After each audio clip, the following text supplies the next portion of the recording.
देख रही हूँ तू घोंसले के बाहर बैठी है। तुझे आज कोई काम वाम नहीं है क्या? तब टुनटुनी चिड़िया सुंदरी कौवी से कहती है, मैं अपने घोंसले के बाहर बैठी हूँ, तुम्हें इससे क्या मतलब? मैं अपने घर का काम करूँ या ना करूँ? अगर तुम्हें मेरे काम की इतनी ही चिंता हो रही है तो तुम ही मेरा काम कर दो। उसी समय हरी काकी वहाँ से जा रही थी।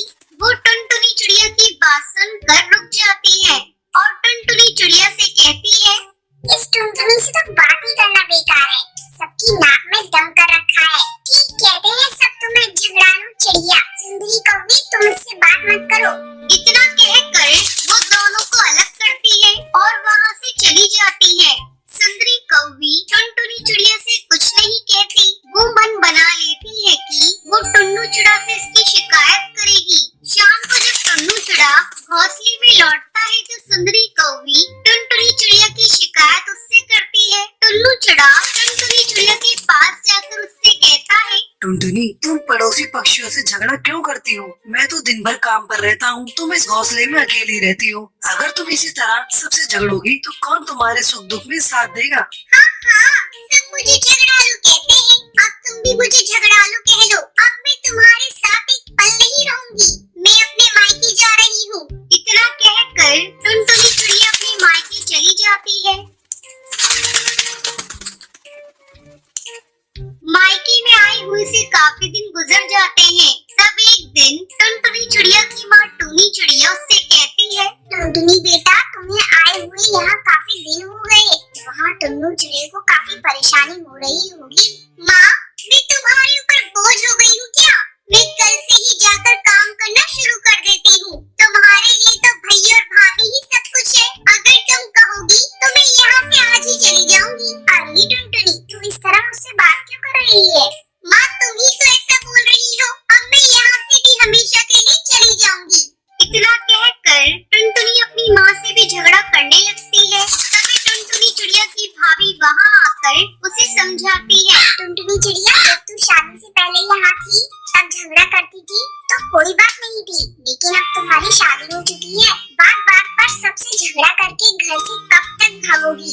एक दिन ऐसा न हो टुन्नू चिड़ा तुमसे तंग आकर दूसरी चिड़िया से शादी कर ले और तुम पछताती रह जाओ। अभी भी कुछ नहीं बिगड़ा, जाओ और जाकर टुन्नू चिड़ा से माफी मांग लो।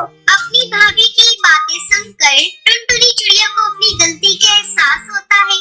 वो तुरंत अपने घोंसले में लौट आती है। टुनटुनी चिड़िया टुन्नू चिड़ा से माफी मांगती है। अजी, सुनते हो? मुझे माफ कर दो।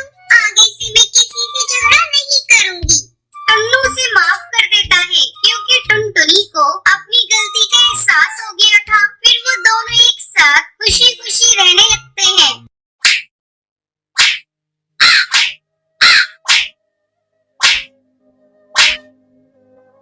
एक जंगल में टुनटुनी चिड़िया अपने पति बंटी कबूतर के साथ रहती थी। गर्मी के दिन शुरू हो गए थे। एक दिन टुनटुनी चिड़िया 2 अंडे देती है। दोनों पति पत्नी अंडे की बहुत ही सावधानी से देख रेख कर रहे थे। ऐसे में टुनटुनी बंटी कबूतर से कहती है, अजी, सुनते हो? गर्मी अब धीरे धीरे बढ़ रही है। हम लोगों ने तो इतने दिनों तक इस घास फूस के घोंसले में अपना जीवन काट लिया, लेकिन अब तो हमारे अंडों से हमारे बच्चे कुछ ही दिनों में बाहर आ जाएंगे। इस गर्मी को मेरे नन्ही नन्ही बच्चे कैसे सहेंगे? बच्चों को गर्मी न सताए, इसके लिए हमें अभी से कुछ उपाय करने होंगे। तुम ठीक कह रही हो, इस बार गर्मी कुछ ज्यादा ही पड़ रही है, लेकिन कुछ समझ नहीं आ रहा है इस गर्मी से बचने के लिए क्या करूं? खैर, तुम चिंता मत करो, मैं कुछ न कुछ उपाय करता हूँ। तुम भी सोचो, शायद हम दोनों के दिमाग में कुछ न कुछ आइडिया मिल जाए। इस तरह दोनों अपने बच्चे को लेकर परेशान थे। वो अपने बच्चे को जरा भी तकलीफ होने देना नहीं चाहते थे। ऐसे ही कुछ दिन गुजर जाते हैं और एक दिन टुनटुनी के बच्चे अंडे से बाहर आ जाते हैं। टुनटुनी अपने प्यारे प्यारे बच्चों को देखकर बहुत खुश हो रही थी। देखो जी, अपने बच्चे कितने प्यारे हैं, किसी की नजर ना लगे। इतना कहकर टुनटुनी अपने बच्चों को प्यार करने लगती है। एक दिन जब बंटी कबूतर भोजन की तलाश में जा रहा था, तभी उसे तालाब दिखाई देता है। अरे वाह, कितनी ठंडी ठंडी हवा चल रही है। गर्मी का तो नामो निशान नहीं है। मैं आज ही टुनटुनी को जाकर ये बात बताऊंगा, फिर हम लोग यही अपना घोंसला बनाकर अपने बच्चों के साथ रहेंगे। ये सोचकर बंटी कबूतर बहुत ही खुश हो रहा था और खुशी खुशी घर आकर ये बात टुनटुनी को बताता है। उसकी बातें सुनकर टुनटुनी भी खुश हो जाती है।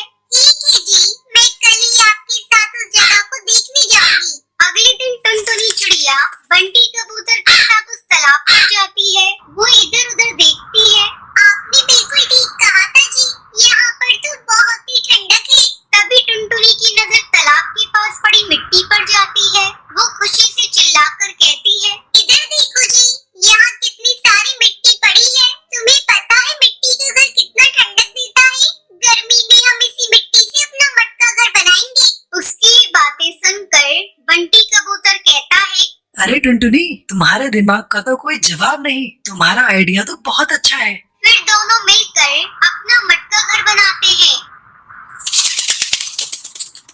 और फिर बच्चों के साथ तालाब के किनारे वाले पेड़ पर रहने लगते हैं। इधर जंगल के पक्षी भीषण गर्मी से परेशान थे। एक दिन कालू कौवा तालाब पर पानी पीने जाता है। अरे ये क्या, यहाँ टुनटुनी चिड़िया तो मटका घर बनाकर आराम से रह रही है। वो टुनटुनी चिड़िया के मटके घर के पास जाकर आवाज लगाता है, टुनटुनी बहन, अरे ओ टुनटुनी बहन, तुम तो बहुत ही चालाक निकली। तुम यहाँ तालाब के किनारे मटका घर बनाकर रह रही और मैं वहाँ गर्मी से जल रहा हूँ। तुमने हम पक्षियों के साथ अच्छा नहीं किया। तुम मेरे लिए भी एक ऐसा ही मटका घर बना कर दो। अगर तुमने ऐसा नहीं किया तो मैं तुम्हारा मटका घर तोड़ दूंगा। कालू भैया, ये तुम कैसी बातें कर रहे हो? अगर तुम्हें भी यहाँ रहना है तो तुम भी अपना मटका घर बनाकर रहो। तुम्हें किसने रोका है? तुम्हें तो पता है मेरे छोटे छोटे बच्चे हैं। मेरे पास इतना समय नहीं है मैं तुम्हारे लिए मटका घर बना कर दूं।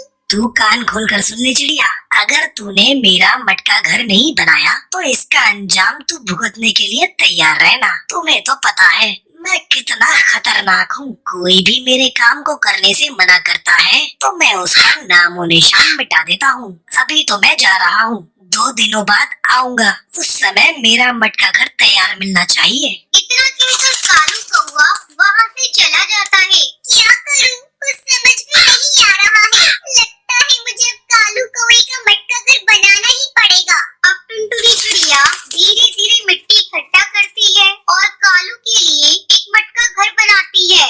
2 दिन बाद कालू कौवा फिर से आता है। क्यों रे टुनटुनी, तूने मेरा मटका घर बना दिया? हाँ कालू भैया, वो देखो मैंने तुम्हारा मटका घर बना दिया है। कालू कौवा अपने मटके घर में जाकर बहुत खुश हो जाता है। आहा, इस मटके घर में तो बहुत ही ठंडक है। अब तो मुझे भी गर्मी नहीं लगेगी। अगर मैंने इस चिड़िया को इतना डराया नहीं होता तो ये मेरा मटका घर बनाकर नहीं देती। इस तरह कालू कौवा अपने मटके घर में रहने लगता है। जब जंगल के पक्षी को ये बात पता चलती है तो वो भी अपना मटका घर बनाकर खुशी खुशी वहाँ रहने लगते हैं। ये सब देखकर टुनटुनी चिड़िया बहुत ही खुश हो जाती है और सभी के साथ मिलजुल कर रहने लगती है। सुंदरवन के जंगल में टुनटुनी चिड़िया और टूनी चिड़िया भीख मांगकर अपने घर का गुजारा करती थी। दोनों में बहुत गहरी दोस्ती थी। दोनों एक पेड़ की डाल पर बैठकर भीख मांगा करती थी। ऊपर वाले के नाम पर कुछ दे दो भैया, ऊपर वाले के नाम पर कुछ दे दो बहन। ये लो 2 रुपए और तुम भी लो ये 2 रुपए। भगवान आपका भला करे, आपके घर में खुशहाली बनी रही। क्या तुम हर समय भगवान को धन्यवाद देती रहती है? भगवान ने ही तो हम दोनों को भिखारी बनाया है। अगर भगवान चाहता तो हम दोनों को भी अमीर बनाता। अरे टूनी चिड़िया, हम दोनों की किस्मत में जितना लिखा है उतना ही मिलेगा, न उससे कम न उससे ज्यादा। टूनी तू ऊपर वाले को मत दोष दिया कर, वो हम दोनों को देख रहा है। वो हमारी एक न एक दिन सभी इच्छाओं को पूरी करेगा। तू तो जब देखो तब भगवान की ही गुण गाती रहती है।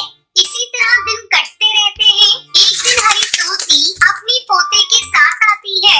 हरी तोती जंगल के अमीर पक्षियों में से एक थी।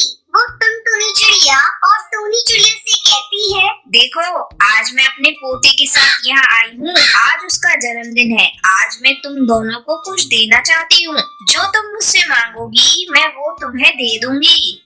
पहले हरी तोती टुनटुनी चिड़िया से पूछती है। चल पहले तू बता, आज तुझे क्या चाहिए? मैम साहब, मैं आपसे क्या मांगू? आपको जो ठीक लगे वही मुझे दे दीजिए।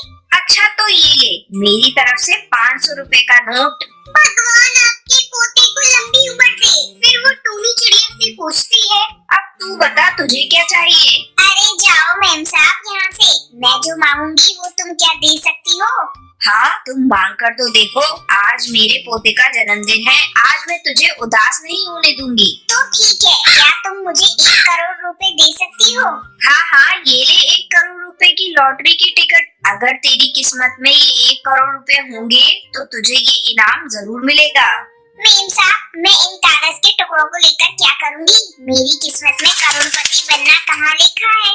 अरे टूनी चिड़िया ले लेना, मैम साहब खुशी से दे रही है। हो सकता है ये लॉटरी का टिकट लग जाए। ठीक है, तू कहती है तो मैं इसे ले लेती हूँ। हरी तोती लॉटरी का टिकट देकर चली जाती है। ऐसे दिखा रही है जैसे कितनी बड़ी दानवी है। सुन टुनटुनी चिड़िया, ये कागज का टुकड़ा तू ही अपने पास रख, इसका मुझे कोई काम नहीं। नहीं टूनी चिड़िया, ये तू ही रख। ये लॉटरी का टिकट तुझे मिला है, हो सकता है ये तुझे भी लग जाए। नहीं, ऐसा कभी नहीं होगा। ये सब कहने की बातें हैं, मुझे ये लॉटरी लगने वाली नहीं। तू ही रख इस लॉटरी के टिकट को। अब तो मेरा इस भीख मांगने से भी मन उठ गया है। अब मैं जाकर कोई दूसरा काम करूंगी। ऐसा कहकर टूनी चिड़िया वहाँ से चली जाती है। ऐसे ही कुछ दिन बीत जाते हैं। एक दिन टुनटुनी चिड़िया पेपर वाले की दुकान पर जाकर उससे कहती है, कालू भैया मुझे आज का अखबार देना। टुनटुनी चिड़िया अखबार में अपनी लॉटरी का नंबर ढूंढने लगती है। काफी देर हो जाती है। चूड़ी चिड़िया, कब से तू अखबार पढ़ने में लगी है? नहीं कालू भैया, मुझे लॉटरी का नंबर मिलाना है। टुनटुनी चिड़िया जैसे ही लॉटरी का नंबर मिलाती है, खुशी से झूमने लगती है। अरे बाबा, ये लॉटरी की टिकट तो लग गई, लेकिन अब मैं टूनी चिड़िया को कहाँ ढूंढूं? उसने अगर इस टिकट पर विश्वास किया होता तो आज उसे ये लॉटरी मिल जाती। हे भगवान, वो जहाँ भी हो अच्छे से उसे रखना, लेकिन मैं उससे बेईमानी नहीं करूंगी। मैं इन पैसों से जंगल के गरीब पक्षियों के लिए एक स्कूल खोल दूंगी और उस स्कूल का नाम टूनी चिड़िया रखूंगी। अब टुनटुनी चिड़िया उन लॉटरी के पैसों से पक्षियों के लिए स्कूल खोल देती है और उसकी प्रिंसिपल बन जाती है। बहुत दिनों के बाद जब टूनी चिड़िया उस जंगल में आती है, वो अपने नाम का स्कूल देखकर चौंक जाती है। भैया, मैं स्कूल के प्रिंसिपल से मिलना चाहती हूँ। चलो मैं तुम्हें प्रिंसिपल मैम के ऑफिस ले चलता हूँ। अरे टूनी चिड़िया, मैं इतने दिनों से तुझे खोज रही थी, तू कहाँ थी? ये सब कुछ तुम्हारा है, अब तू ही इसे संभाल। टुनटुनी चिड़िया टूनी को सारी संपत्ति दे देती है। तभी टूनी कहती है, टुनटुनी चिड़िया तू कितनी ईमानदार है, ऐसी दोस्त हर किसी को मिले। अब मैं तुझे छोड़कर कहीं नहीं जाऊंगी। उसके बाद टुनटुनी चिड़िया और टूनी चिड़िया स्कूल को अच्छे से संभालती है और जंगल के गरीब पक्षियों की मदद भी करती है। इसी तरह दोनों खुशी खुशी अपना जीवन बिताने लगती है। अगर आपको ये वीडियो पसंद आई हो तो लाइक और ऐसी कहानियाँ देखने के लिए मेरे चैनल